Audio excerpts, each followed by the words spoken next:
ગીર સોમનાથ જિલ્લામાં આજે bar council of ગુજરાતની ચૂંટણી અંતર્ગત વકીલોએ પોતાના મતાધિકારનો ઉપયોગ કરવા માટે ઉત્સાહપૂર્વક મતદાન કરવામાં આવ્યું હતું।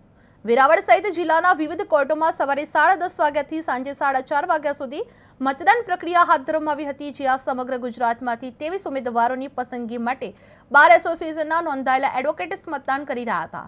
વેરાવળ બાર એસોસિએશનના એડવોકેટ એસએન સવાણીએ પણ આ ચૂંટણીમાં ઉમેદવારી નોંધાવી પ્રચાર કરવામાં આવ્યો હતો।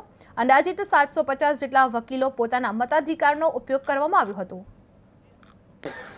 હું વેરાવળ ખાતે છેલ્લા 30-35 વર્ષથી પ્રેક્ટિસ કરું છું।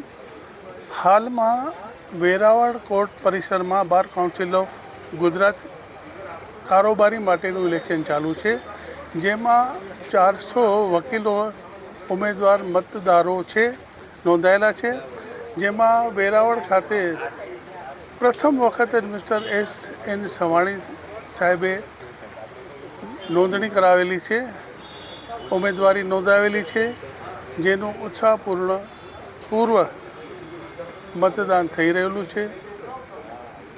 અમને આશા છે કે મિસ્ટર સવાણી સાહેબ આગળ અમારું પ્રતિનિધિત્વ ગુજરાત બાર ઓફ કાઉન્સિલમાં કરશે તેવી શુભેચ્છા છે। જી, આપનો પરિચય?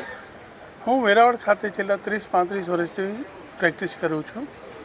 હાલમાં વેરાવળ કોર્ટ પરિસરમાં બાર કાઉન્સિલ ઓફ ગુજરાત કારોબારી માટેનું ઇલેક્શન ચાલુ છે, જેમાં